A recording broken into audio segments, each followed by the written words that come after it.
Morning, everybody.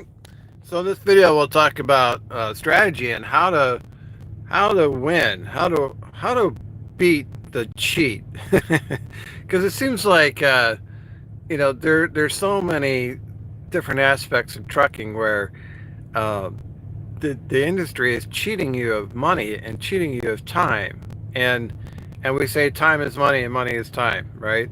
So we give some examples how owner operators are losing time or managing their time, and we talked about how mechanics save time by using mobile tool dealers, and then we looked at the time and the waste that comes from bottlenecks and the lack of truck parking, and and we look at shippers and receivers how they're pushing the work onto the driver, that it becomes free labor for them, so they don't have to do um, check-ins and check-outs and even trailer moves, for example, and how companies don't pay you for all the time that you actually work.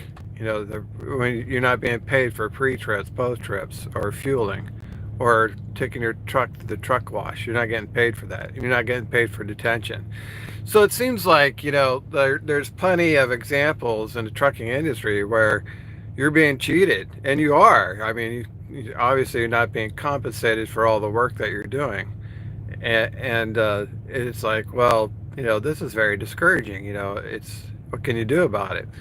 Well, you can't do anything directly short of Congress changing, laws that govern how truckers are compensated. But I will say there is a strategy to beat the cheat, to come out on top. And I mentioned it many times before, but that is you have to save what money you have and you have to invest it. Let me give you an example. I was ticked off a couple weeks ago because one of my accounts, I changed the payment method. And I changed it to a different credit card, for example, and I ended up getting charged $50 late fee. I'm like, this is outrageous. $50. I'm kind of watching my money closely. $50 could be like a share of stock to me. It's like that's a lot of money.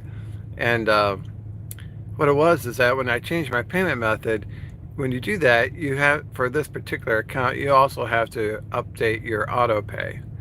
Even though I was on auto pay before, when you change your payment method, it kicks you out of auto pay. So then when you put in your new information, you have to update auto pay. Well, I didn't update auto pay.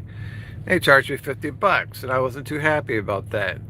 But on the same day, my stock portfolio went up $1,000. I was like, okay, well, I guess I could take the hit. And that's kind of the mindset that I have to take when I look at all the examples in trucking when I'm not I'm not being compensated. It's like, well, okay, that trucking is never going to pay me for all the work I ever do, but my investment portfolio is over $100,000. And so when the stock market goes up, I mean, I could make over $1,000 a day on a good day, so I keep that in mind. Over the course of a year, my stock portfolio could go up, 20%. That's an additional $20,000 or more that I didn't have to work for. So when I think about not getting compensated in all these other areas, I keep in mind that, I work hard, and what money I have, I save and I invest it. And I regained, all this lost, you know, wage opportunities through my investment portfolio. And, that reaching that $100,000 benchmark is very, very key. Charlie Munger, who is a co-founder of Berkshire Hathaway along with Warren Buffett, emphasized the importance of investing your first 100,000. That's the hardest money you'll ever make, and the reason is because of compound interest. And once you reach that threshold, compound interest really goes to work for you, and it takes a lot of pressure off you financially. So going forward, I plan on continue to contribute to my investment portfolio, probably at least $2,000 a month, to continue to grow, and I will get that compound interest. So in a in an average year going forward, I'll probably grow my portfolio by $50,000 a year. Could be more, could be less, but probably about average $50,000 a year. And I plan on doing that for like the next 10 years. So by the time I retire, I want to be, a millionaire or close to it. If I even do retire, I may not even retire. But um, this to me is how you beat the game. When inflation goes up 10%, or I think you know it probably went up more than that. It probably went up to 20% inflation under the Biden administration, for example. Government was printing money like crazy. Well, how do you beat inflation? Because your wages, your earnings were not going up in trucking, but yet inflation was going through the roof. Well, you have to invest that money. You have to grow your money. You're if you play the status quo game, like if you spend every dollar you earn and you're just maintaining status quo, you're going to lose. You're going to lose big time, because inflation is going to always be there. Every year, inflation goes up. Even under the Trump administration, even under what's considered a good year, inflation will go up 2%. So if you're not invested, then that means your money is becoming less valuable. So you can't keep it in a checking account. You can't keep it in a savings account. You're going to have to put some of that money to work. You're going to have to buy stocks, buy ETFs, buy S&P 500, things like that. To me, having analyzed this problem from 100 different directions, like all the issues in trucking, and inflation, and it's like earnings are not going up. Companies, freight's not paying more. It's kind of staying flat. How do you win? How do you win in that type of environment? I think the only way you can win is to invest your money. You got to be very thrifty. You got to be, one of these super savers, and save your money, invest it. And when you have those days in Wall Street where your portfolio goes goes up $1,000, that that covers a lot of mistakes, like that late payment fee that I was upset about, and now that becomes like small petty stuff. It's like, okay, whatever, it's an annoyance more than anything else. um, and when you don't get you know more pay every year, like Crete really hasn't increased driver pay, even for owner operators, not significantly for the last few years.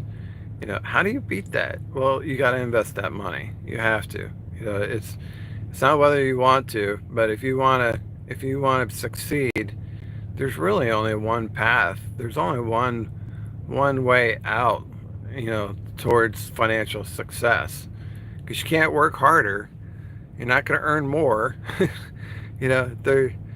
You can't pick up a second job. It's like, oh, how am I going to be financially successful when companies aren't paying me for the work I do, and there's no pay increases coming down the pipeline, and the freight market itself seems to be somewhat flat. It's not necessarily going up. Truck prices may be going up. Um, Inflation has gone up, and it's still slightly going up. Maybe fuel costs are coming down. Interest rates are still high. All these things that you look at, 100 different things that tells you you're not going to be successful, or that you're being cheated. That's all true, but there is one solution, and that's to invest your money.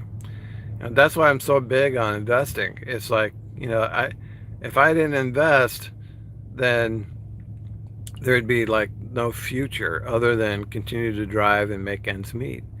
In order to retire someday, I have to invest. I have to take what money I have, save it, spend it wisely, and invest it. And to me, this is how you beat inflation. This is how you beat, these poor shippers and receivers who put the work on the driver but don't pay you. This is how, you are still able to achieve higher and higher levels of financial success, even though, or in spite of, the industry taking advantage of the drivers and not paying you. You know, um, there's not probably never going to be fairness to the driver. Never going to be any kind of fairness. Probably never going to happen, especially with automated truck coming down the pipeline. There's more incentive to squeeze and squeeze the driver. You're going to have to compete against the machine, which I think is not fair labor. Personally, I think that's unfair labor. But you know, you're never going to get a fair deal. Never. In my lifetime, I don't think there's ever been a fair deal. You always had to struggle. You always had to work. You always had to, somehow survive these financial calamities. And how do you, in the end, how do you, push through it all and succeed despite everything? You have to be that investor. Investing is your ticket. That's your one-way ticket out. If you think you're going to change carriers and find financial success, nothing is going to be as impactful as investing your money. You think going on spot market's your ticket to financial success. Many have tried, come back to being contract freight. You think all these crazy get-rich schemes, you think that's your ticket to financial success. A lot of guys go bust trying to get rich. What is successful is investing over a long period of time. It's the long play. It's saying I'm going to be invested for the next 20 years. I'm going to have S&P 500. I'm going to have some growth stocks. I'm going to have some dividend stocks. And I'm going to be invested, and I'm going to add to my investment. My investment is my freedom. My investment is my future. Without investing, you have nothing. You live for today, but you have no opportunities for tomorrow. So to me, this is how you beat the system. This is how you win. You're never going to get a fair deal. Don't even expect it. In fact, you should plan on getting an unfair deal. Keep your expectations low. But when you get that pay, when you get that settlement, you pay yourself first, and you pay your bills, last. You create a budget. You save every bit of money you can, and you invest it. And you're investing for your own future. You're investing in yourself. There's no other way that I know of or I can think of to beat all the cheaters that are in trucking. It's like, I don't need a super fast truck. I don't need to make $3 per mile. I don't need a lot of things that people say you need in order to be successful. What I need is investing. I need time in the market. I need to be a long-term investor over a 20-year period of time. That's what I need to be successful. All right, guys, that's all I got for you. Thanks for watching. We'll see you on the internet.